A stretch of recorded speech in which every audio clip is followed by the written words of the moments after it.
Day or night, it's Hessenite. Real quick, ignore what's happening with the bottom of my character model. I'm still trying to figure out how to make, backgrounds and stuff work in VTube Studio. This week's Vivziepop Variety Fact Pack is brought to you by Collider's Lady Night. Collider's Lady Night. When I say it like this, it sounds like an ad. Like how I say this week, as if this series isn't basically barely monthly at this point. Everything about this intro is silly. Really quick has news.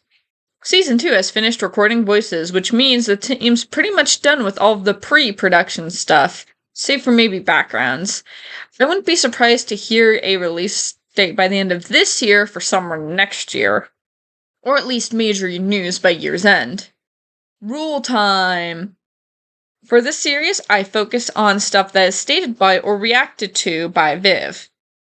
I may do a spinoff in the future where I go over stuff stated by other people in the production team, but it would be solely after Hazbin Hotel's release, or focused on Hell of a Boss.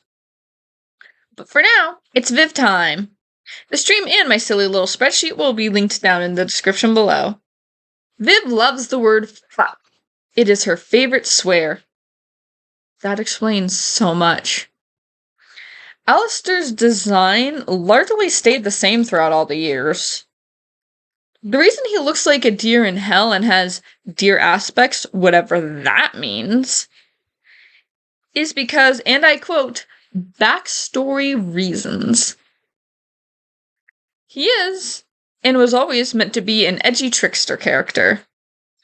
Charlie had a lot of design changes and personality changes throughout the years, but once Viv had the kind of blondish design, she pretty much stayed the same.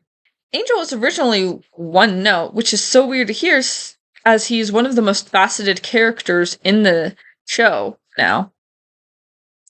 When it comes to the story, Viv has the main events and twists planned out, though she's left herself freedom on how to get from point to point.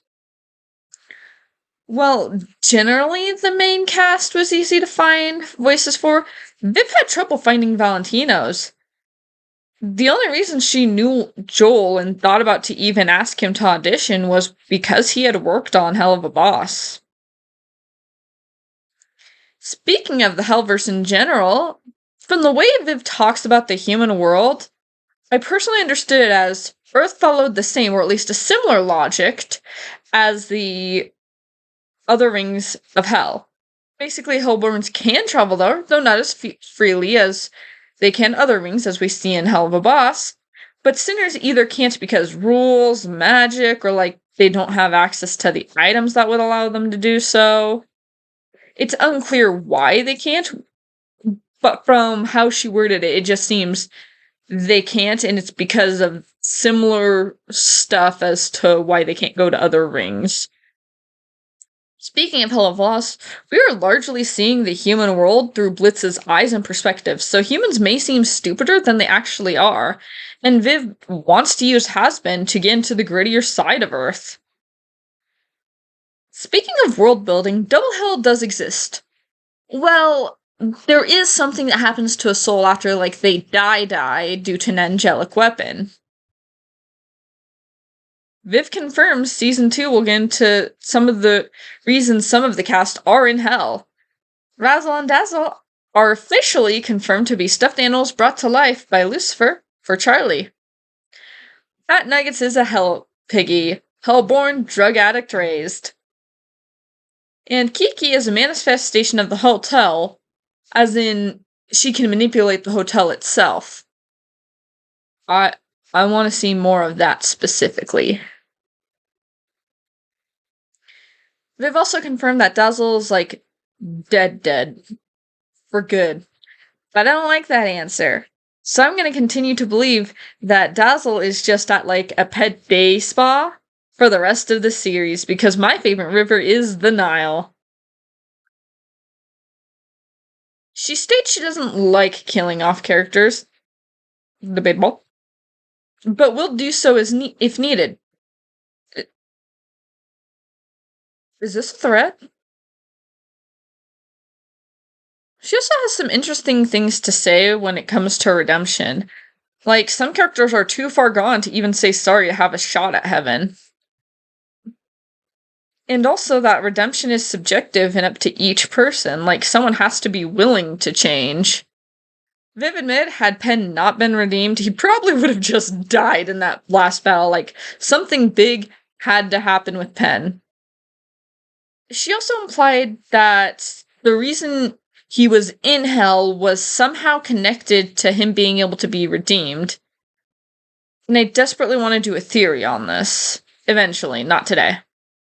We also learned that Pentious being in heaven is going to open up interactions in heaven, like we're unlocking a new point of view character. Time for general season stuff and additional information. Viv predicts a shorter wait time between season 1 and 2 than between the pilot and season 1. She said it will likely be a minimum of a year, but at the current time of the interview, it was looking more like it was going to be around 2-ish years. We'll also be exploring stuff that we weren't able to in season 1 because of time, and stuff with bigger payoffs in the future.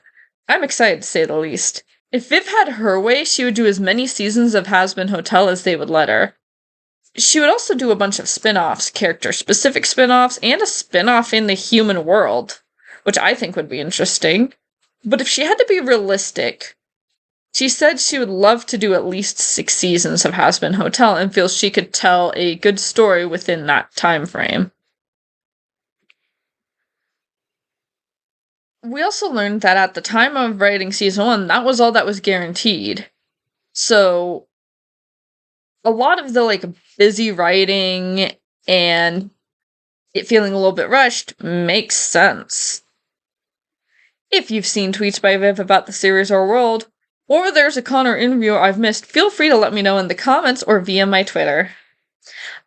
If you do so, I will credit you in the next video when I mention your fact. Anyways, that's all I gotta say. Have a good day!